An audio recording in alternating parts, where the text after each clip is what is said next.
Let's talk about education, something that you have been talking about quite a bit. Talk about some of your priorities when it comes to education, what you want to see the legislature do. We need to ensure that parents are going to have the liberty to ensure that their child is going to be educated in the best possible way.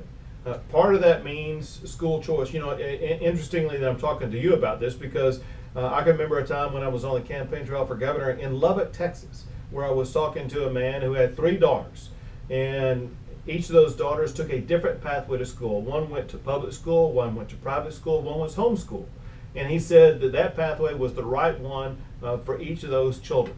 We need to ensure that all parents have that same level of opportunity of choice for their child. So one is we want to ensure school choice. 2, we need to ensure that regardless of the age level, we get away from this one-size-fits-all approach to educating our children, and that means getting rid of things like Common Core and ensuring that our children will be educated on an individualized basis. And one way that we can do that the best is by ensuring more and better technology in the classroom.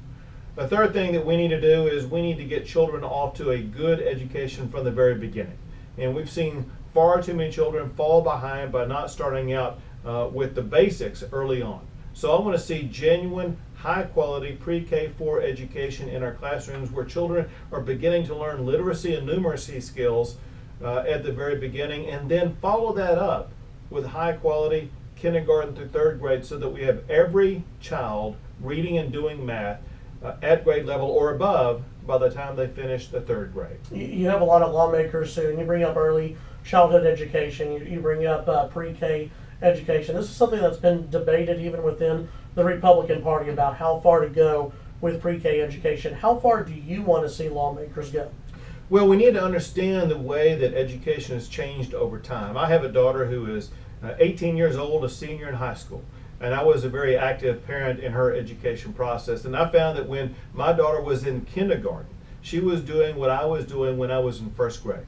I've toured the state and seen pre-K 4-year-old programs. And I see now that the children who are in pre-K 4-year-old programs are doing what my daughter did when she was in kindergarten, with one difference. And that is that children who are in the pre-K 4-year-old programs now are already learning to learn on electronic devices like computers, like laptops. And so those children who are not involved in pre-K4 education programs are falling behind already because students are getting educated faster and further than ever before. And so what we found this session is that people have now realized the significance of pre-K4 education. And the question is not if we're going to have pre-K4 education, the question is going to be how do we structure it properly? And the best way to do it is to ensure we have high quality pre-K4 education. We don't need to be and should not be spending taxpayer funded dollars on glorified daycare centers, on Head Start based programs. We need to ensure these children, if it's going to be tax dollars, are going to be learning genuine number skills and letter skills and reading skills so they are on the progress pathway to achieving educational success. Visiting with Governor Greg Abbott. I have a couple more questions for you. I know you have a busy day planned. What's one of the other big legislative bills that you want to see get passed as governor? Well, there are two. Let me mention 2, if I could. One is, even though I won the governor's race by 20 percentage points, I was not the lead vote getter on the ballot. The lead vote getter on the ballot was Proposition 1. Proposition 1 was a proposition where voters in the state of Texas by 80% demanded that the state spend more money on building more roads. And so I declared it an emergency item, that we spend more money on building roads in the state of Texas. And I'm proud of both the House and the Senate for passing legislation that leads us down that pathway. Now both the House and Senate have to work together to find out how they meet to fund that program.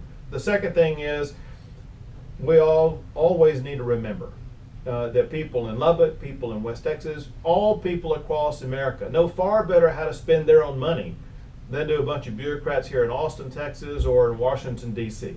As a result, we need to be returning tax dollars to taxpayers. And so I've declared that I will not sign a budget this session unless it includes tax cuts that return tax dollars to the people of this state.